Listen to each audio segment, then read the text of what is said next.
Olá, seja bem-vindo a mais uma recapitulação da lição da Escola Sabatina. Nesse trimestre, estamos estudando sobre um assunto maravilhoso e o tema da lição desses 3 meses é Provados pelo Fogo.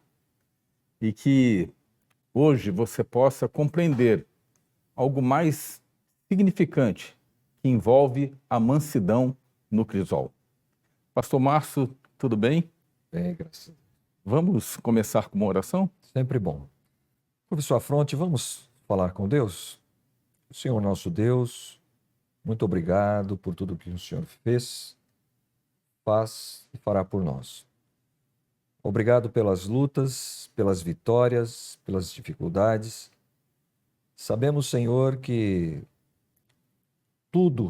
em tudo, o Senhor está nos ajudando a melhorar a cada vez, Senhor.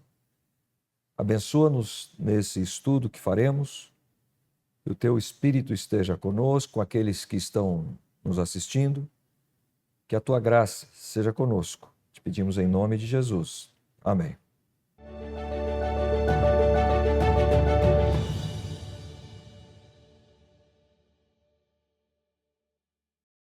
Bem, meu nome é Marcelo Cardoso, eu e pastor Márcio Costa somos professores de teologia do nosso seminário de teologia aqui na FAP, na Faculdade Adventista Paranaense, que fica na região de Maringá. Pastor Márcio, diante das suas atribuições como professor, quais são as suas disciplinas lá no teológico? Olá a todos, é um grande prazer estarmos aqui juntos, pastor Marcelo. Eu trabalho principalmente com as disciplinas de teologia histórica e teologia sistemática. Trabalho aí os contextos da história do Adventismo, história do cristianismo, né? E também nas doutrinas, né? Que é a parte sistemática, doutrina de Deus, doutrina do ser humano, também teologia e filosofia, essas matérias mais sistemáticas. E é uma alegria estarmos juntos aqui hoje para discutirmos um pouco mais sobre aquilo que a lição nos traz nessa semana. Bem, vocês já perceberam que nós temos um homem de extrema capacidade aqui para tratarmos desse assunto maravilhoso, que é a 10ª lição, desse tema que tem sido muito profundo. Aliás, o tema geral dessa lição envolve sofrimento. Se nós analisarmos a história humana, você vai perceber que o sofrimento sempre vem acompanhando o ser humano desde a entrada do pecado nesse mundo. Mas a grande questão é como lidamos com o sofrimento. E é por isso que a lição tem como título Mansidão no Crisol, e ele tem como verso para memorizar um texto muito conhecido lá em Mateus, capítulo 5, versículo 5, e diz assim: Bem-aventurados os mansos, porque herdarão a terra.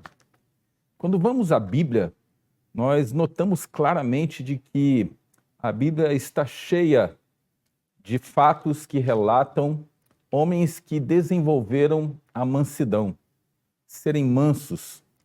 Você percebe isso na vida de Moisés, no Antigo Testamento, onde o texto sagrado diz que ele foi a pessoa mais mansa que passou pela terra. E quando você vê esse versículo bíblico colocado por Jesus, você percebe a importância que esse assunto, a mansidão, tem, até mesmo para herdar a salvação, a vida eterna. Mas, dentro desse aspecto de mansidão, pastor Márcio, a gente nota que o mundo lá fora, principalmente o mundo corporativo, parece que vai na contramão exatamente desse assunto que se trata de mansidão. As pessoas falam de fortaleza, serem fortes, não demonstrarem fraqueza. Eu queria lhe fazer uma pergunta. Afinal de contas, quando a Bíblia coloca mansidão dentro da visão de Deus, mansidão significa fraqueza mesmo? Não. Mansidão e fraqueza são assuntos distintos. Talvez nós poderíamos colocar a mansidão mais como humildade, mais como vulnerabilidade, você se demonstrar vulnerável às circunstâncias que te assolam nesse mundo. É certo que quando nós enxergamos o Evangelho ele vai na contramão mesmo. Quando nós olhamos aqui as bem-aventuranças, né, e diz: bem-aventurados os mansos, porque herdarão a terra, bem-aventurado os que têm fome e sede de justiça, porque serão fartos. Aqui nós entendemos que ser manso, ela nos traz o aspecto de uma pessoa que não busca o interesse desse mundo. Né?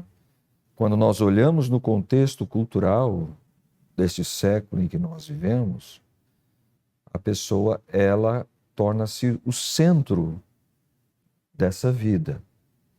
Então, quando nós olhamos aqui as bem-aventuranças, o centro da vida não é, ou não somos nós, é Cristo o centro da vida, né?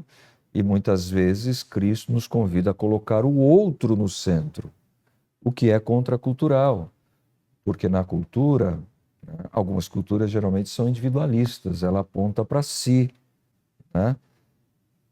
A pessoa quer levar vantagem, a pessoa quer ser o número um, né? E muitas culturas são baseadas, né, na competição. Mas quando nós olhamos o Evangelho ele não é voltado a esse tipo de comportamento. Você falou sobre cultura e me fez lembrar algo que aconteceu na minha vida quando pequeno, que talvez você tenha vivenciado isso, porque nós, como homens que vivemos dentro dessa cultura latina, a gente foi criado, principalmente pelos pais, né, nos velhos tempos, a não demonstrar fraqueza. E eu me lembro que o meu pai sempre dizia para mim de que homem não chorava. Olha, homem não chora. E isso ficava marcado, muito marcado para mim. Hoje a gente vive num mundo onde, na verdade, as pessoas pregam que os sentimentos têm que ser aflorados, de que, na verdade, você tem que mostrar aquilo que você está sentindo. Porém, a gente vai para o outro lado, né, pastor? Porque muitas vezes isso que você falou fica muito marcante no aspecto da mansidão, porque as pessoas acabam, em certo sentido, não segurando, não se contendo nas emoções e se soltam, né? Em todos os seus sentimentos, e a gente percebe que a mansidão, ela não tem realmente nada a ver com fraqueza, quando você analisa isso de forma bíblica, porque você precisa de ter controle, né? O autocontrole. E parece que é isso que está faltando, né? De acordo com aquilo que nós acreditamos, a maior luta de um ser humano é consigo mesmo, é dominar suas emoções, seus sentimentos, dominar até seus pensamentos. Essa é a maior luta do ser humano. Agora, com relação às emoções, Jesus chorou. Quando ele olha para Jerusalém e ele lamenta, né, de não terem ouvido a voz dele, ele chora. Ele está demonstrando as emoções. Muitas vezes ele fica aborrecido, como na situação no templo. Então ele demonstra emoções, mas nesse contexto ele está expondo a sua vulnerabilidade, ou seja, ele se tornando vulnerável aos sentimentos, demonstrando os sentimentos, o que é diferente de fraqueza. Jesus não era fraco. É verdade.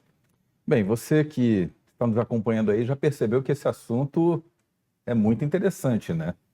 E na lição de domingo, existe ali uma afirmação dada por um homem de Deus, um pastor, um evangelista escocês, e ele disse sobre a necessidade de nós nos quebrarmos como pães e nos sermos derramados como vinho. Em certo sentido, essa expressão ela é voltada para as pessoas que são líderes na igreja, e nós muitas vezes sabemos que os líderes, provavelmente estou falando para pessoas que são líderes, têm funções na igreja, exercem funções na igreja, muitas vezes nessas funções nós precisamos pensar nos nossos liderados. Nós entendemos que o verdadeiro líder de Jesus é aquele que serve as pessoas, não é aquele que é servido. E nós temos muitos exemplos na Bíblia que envolvem isso. Eu posso mencionar aqui o próprio Moisés, mas a lição ela apresenta o profeta Ezequiel. Pastor Márcio, existe um episódio aqui colocado na Bíblia sobre a vida de Ezequiel, nos dando a ideia de nós como líderes. Ezequiel viveu no contexto do cativeiro babilônico, da conquista de Babilônia em relação a Judá, e ele era profeta ali daquele povo, e em algum momento Deus avisa ao profeta Ezequiel de que ele perderia a esposa faleceria, e que ele deveria tomar uma atitude diante do falecimento, porque havia uma necessidade de mostrar algo ao povo. Você pode discorrer um pouco sobre isso? Existem várias maneiras que Deus utiliza ou se vale para nos ensinar, né? Deus utiliza várias maneiras para ensinar, muitas vezes para corrigir aqueles a quem Ele ama. Infelizmente, devido às circunstâncias que nós estamos nesse mundo de pecados, o sofrimento faz parte desses instrumentos que por vezes são utilizados por Deus. Não que Deus causa o sofrimento. Deus não causa o sofrimento. O sofrimento não é obra divina. Isso precisa ser muito bem entendido, viu? Deus, muitas vezes, dentro das questões do grande conflito, o sofrimento faz parte do grande conflito. Tanto que Cristo sofreu na cruz, né? Isso faz parte do grande conflito. Então, este sofrimento, até o sofrimento de Cristo, pode ser transformado, pode ser utilizado por Deus para nos trazer um aprendizado. Como nós temos em Gênesis, ali na lição de José e seus irmãos, aquilo que vocês fizeram para mal, Deus transformou para a bênção, para o bem, né? Podemos até ir até Romanos, né? Todas as coisas cooperam para o bem daqueles que amam Deus. Então, quando nós olhamos a vida do profeta, um servo de Deus, não só Ezequiel, mas Jeremias também, eu vou tirar a sua mulher, a alegria dos seus olhos, e você não vai chorar.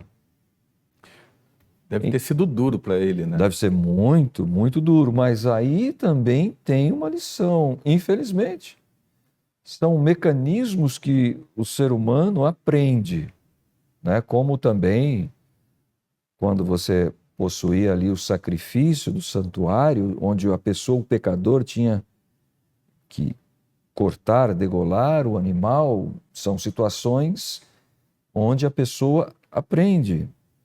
Quem sabe nós estejamos falando para uma pessoa aí que está passando por uma situação em que não é a melhor, não foi causada por Deus, mas Deus pode trazer um aprendizado, entendeu? Não que seja Deus que tenha causado, mas o aprendizado pode vir através disso, e não só para a pessoa, mas também para o povo de Deus, a quem ela que a pessoa testemunha. Interessante isso. A nossa lição está correndo, o tempo também, e a lição traz esse personagem Moisés, conforme eu já mencionei, que a Bíblia diz que ele foi a pessoa mais mansa que viveu nessa terra. E, sem dúvida, Moisés carrega exatamente essa ideia por um episódio que ocorreu em sua vida e junto com o povo, e a lição ela comenta sobre isso, quando o povo então sai do Egito e peregrina então pelo deserto, eles param ao sopé do monte Sinai, e Moisés então, respeitando e obedecendo uma ordem de Deus, sobe então o monte para ali ter um encontro com Deus, e Deus então poder direcionar todo o caminho do povo hebreu. Moisés então demora, né, um pouco ali, e o povo fica lá embaixo com Arão. E de repente o povo sente a falta de Moisés, o povo acha que Moisés está demorando, e eles fazem uma sugestão um tanto quanto estranha para Arão, que estava ali liderando o povo naquele momento, que era fazer um ídolo para que adorassem. Com certeza, ainda com resquícios da vida no Egito, né? E nesse sentido, quando Moisés está descendo o Monte Sinai, Deus então fala a ele tudo o que está acontecendo ali com o povo. E Deus começa a fazer algumas propostas, pastor Márcio, um tanto quanto estranhas, na verdade, né? Uma das propostas de Deus foi que Deus viesse aniquilar o povo. E Deus então diz assim a Moisés: olha, eu posso destruir o povo e posso fazer com que você lidere um outro povo. E aí, pastor, me diga uma coisa, afinal de contas, Moisés era manso e Deus não era? Porque se você pega o episódio, você começa a ver Moisés tentando demover Deus dessa ideia. Me conta essa história aí. Os padrões de Deus não são os padrões nossos, né? Então, quando nós temos a Bíblia dizendo que Moisés era manso, quando nós vemos a Bíblia dizendo que Davi era um homem segundo o coração de Deus,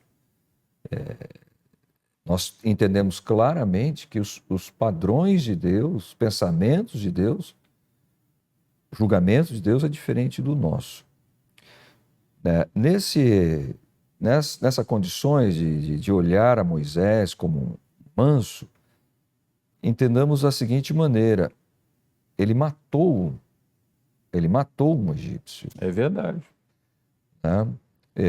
Como não obstante disso, né, quando Deus pede para ele falar com a rocha, ele estava aborrecido e ele feriu a rocha. Mas ainda assim ele é considerado um homem manso.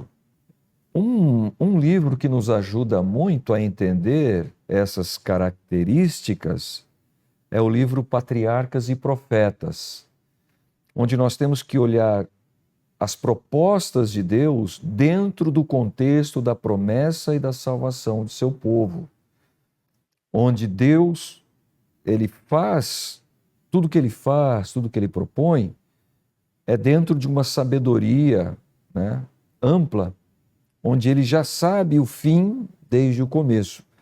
É claro que, no final das contas, aquele povo não entrou na Terra Santa, né? Deus foi misericordioso e falou: tá bom, então nós vamos ficar rodando por aqui até eles morrerem. Quer dizer, dentro da perspectiva humana, você pode dizer assim: ah, ele era manso, ele era perfeito. Não. O aspecto para Deus é diferente, o julgamento de Deus é diferente. A situação humana, ela não é a mesma situação que a divina. Eu acho que, em certo sentido, Deus estava tentando provar Moisés, né? Ele, como líder ali, Deus estava preparando Moisés para coisas ainda maiores que deveriam vir. Eu penso assim, né? Moisés, muito bem apresentado por você, ele teve essas características que fazem a gente meio que duvidar por que Moisés foi considerado esse homem manso, né, que passou pela terra. Mas a gente percebe que Deus está preparando ele como líder, né, e exercitando exatamente esse lado da mansidão e da intercessão também pelo povo. Mas, pastor, eu queria tratar nesse momento, e vocês que estão aí nos assistindo nesse exato momento também, sobre o maior de todos os personagens que envolve a questão da mansidão. Estou falando de Jesus. E há um texto na Bíblia, lá em Mateus, no capítulo 5, do verso 43 ao verso 48, onde Jesus nos dá a ideia de que nós precisamos não somente amar o nosso próximo, mas também amar o nosso inimigo. Olha, não é uma tarefa muito fácil, né? Como assim? Como é que a gente pode amar o nosso inimigo? Como funcionaria isso, pastor? Eu dei uma olhada nesse texto. Esse amor ali, não é o filós, o filis, né? Como os acadêmicos aí chamam, né? Mas é o ágape, né? Então esse amor não é um amor de companheiro, não é um amor entre duas pessoas de família, não é nada disso, é o amor divino. O excelso amor, né? Então esse amor não é humano, não é de natureza humana. Nenhum amor é de natureza humana, mas esse amor, ele não se manifesta para com a pessoa, ele se manifesta para com Deus. Você ama a pessoa não por aquilo que ele é, mas por aquilo que Deus representa para você. Então existe uma distinção, né? Se fosse um amor feliz, né? Ou filéu, talvez seria um amor que você tem em consideração aquela pessoa, ou um pai, uma mãe, ou um amigo, ou quem sabe um familiar, né? Dentro das classificações, uma esposa, um esposo. Mas esse amor não, esse amor é diretamente vinculado a Deus. Então, eu estou entendendo que para desenvolver esse amor ao ponto de você amar aqueles que não te amam, aqueles que talvez queiram o teu mal, te odeiem, há necessidade de desenvolver o amor de Deus em nossa vida. Seria isso, mais ou menos? Somente o amor de Deus pode nos contagiar com esse amor que nós vamos responder, porque nós não temos. Somente indo a Deus, Deus nos dá e nós podemos compartilhar com outras pessoas. Você sabe que no mundo nós vivemos injustiças, não é verdade? E há uma passagem na lição que trata um pouco sobre isso. Vem falando sobre o conselho que Pedro ele coloca na sua primeira epístola, no capítulo 2, a partir do verso 18, onde ele se dirige àqueles que são servos, provavelmente até escravos em sua época, e a necessidade de simplesmente se sujeitar, mesmo diante de sofrimento, mesmo que essas pessoas sejam subjugadas.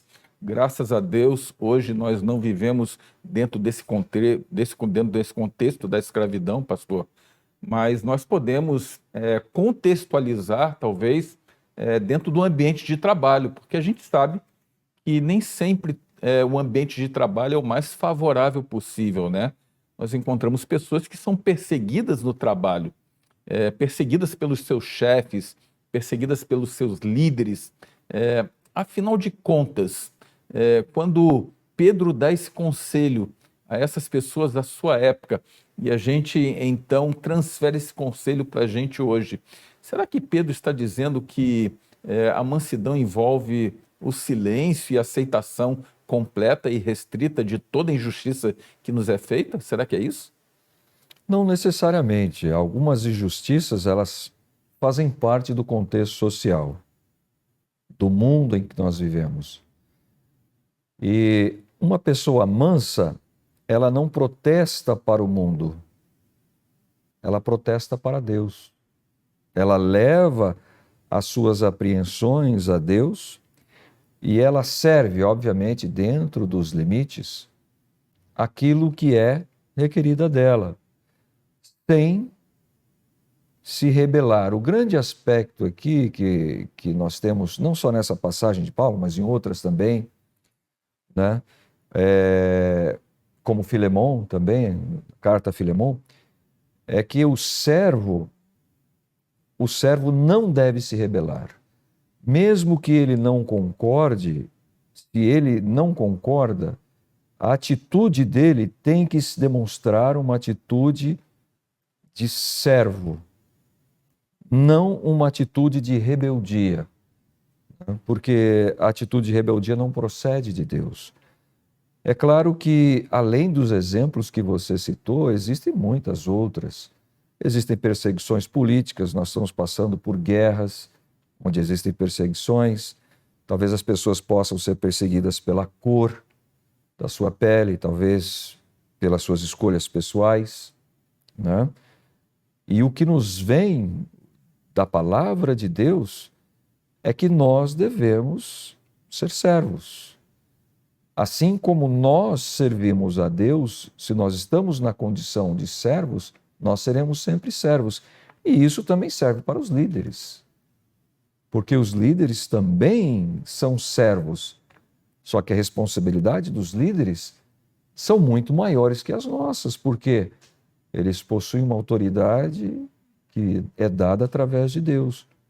Se eles usurpam essa autoridade que é divina, obviamente eles prestarão contas a Deus de uma maneira mais severa do que um servo.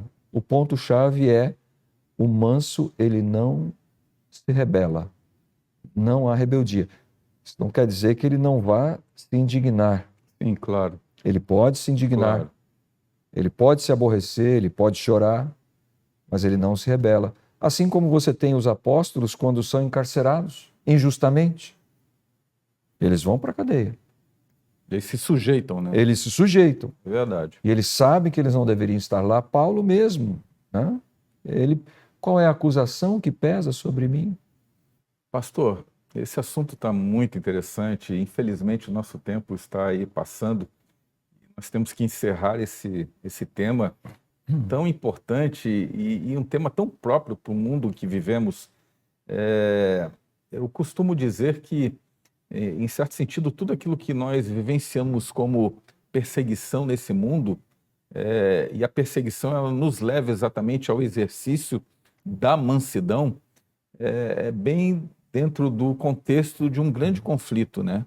Nós estamos envolvidos nesse grande conflito espiritual.